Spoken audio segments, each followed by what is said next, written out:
Just as a function can be given by a series, in which case the terms of this series will depend on the variable of the function, so a function can also be given by a continued fraction, in which case the numerators or the denominators, or both numerators and denominators, will depend on the variable of the function. And just as a function can be approximated by a series, the Taylor series for instance, so a function can be approximated by a continued fraction. Let us see an important approximation of a function given by a continued fraction. The function is f0 of t, and its value is known in time instance t0, t1, t2, t3, and so on. The continued fraction that approximates this function here and actually interpolates it at those time instants is given by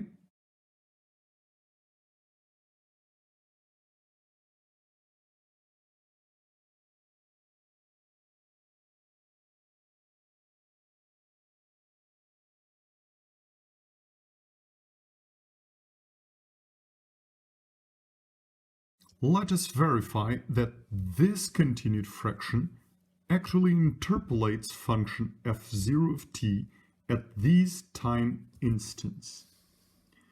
For that, we first calculate its value at t0.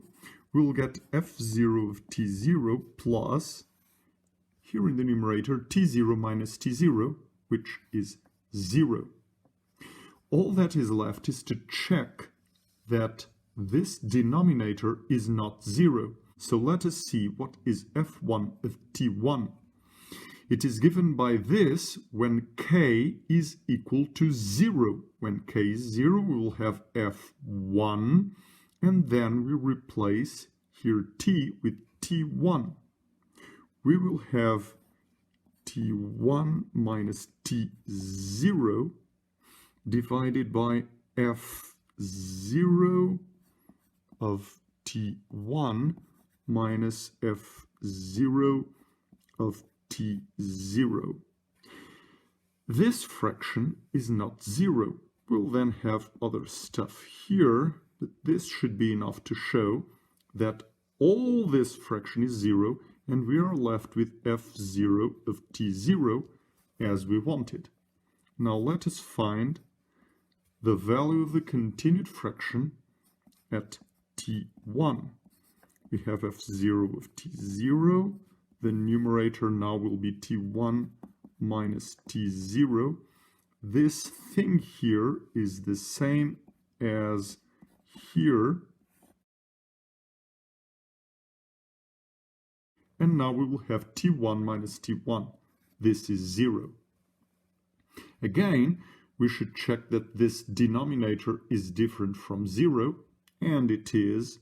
So this fraction here will be, in fact, 0, and this cancels this. We are left with f0 of t0 plus f0 of t1 minus f0 of t0.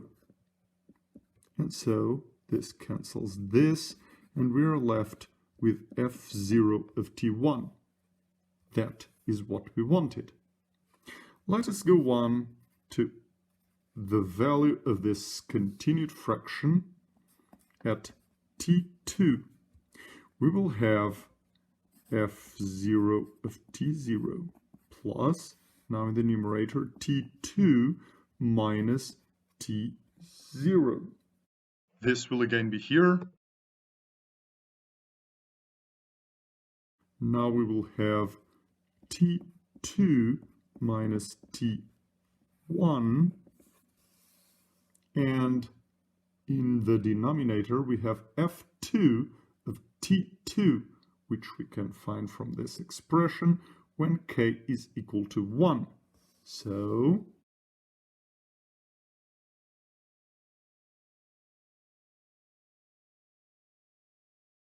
Then we will have here a fraction, which is t2 minus t2, which is 0, divided by something which will again not be 0.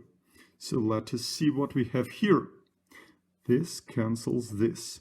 We are left with f1 of t2 minus f1 of t1.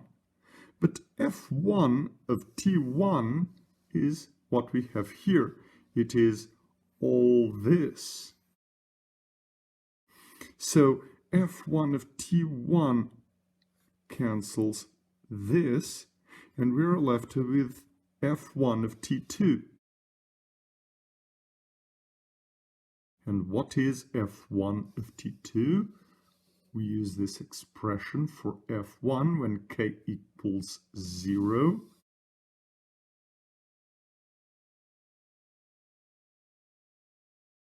And so this cancels this cancels this, and we are left with f0 of t2, which is what we wanted.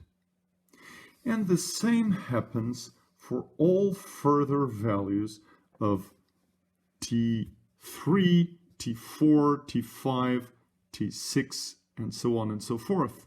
When t is equal to t0, this cancels, and we only have this. When t is equal to t1, this cancels, and we only have this. And here, everything will cancel, so that we will get f0 of t1. When t equals t2, this cancels, we are left with this, and everything cancels here, so that we are left with f0 of t2. When t will be equal to t3, this fraction will be 0, and things here will cancel, so that we will be left with f0 of t3, and so on and so forth. Now that we have this continued fraction interpolation of function f0, we can understand how the Matsuda identification method works. The function that we want to interpolate, f0, is now the gain of the system that we want to identify. This gain is known at different frequencies, which we will call omega 0, omega 1, omega 2, and so on and so forth. Consequently, here we will no longer have t, we will have omega.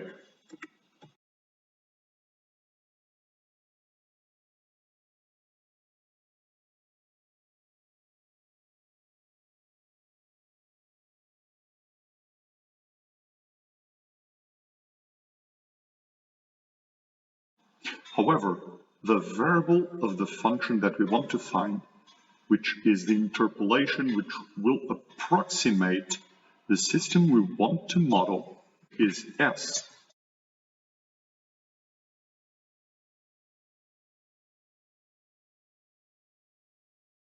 To conclude, two important considerations. First, if our frequencies are omega 0, omega 1, omega 2, and so on and so forth until omega n, and there are thus n plus 1 frequencies, the number of zeros and poles is this here.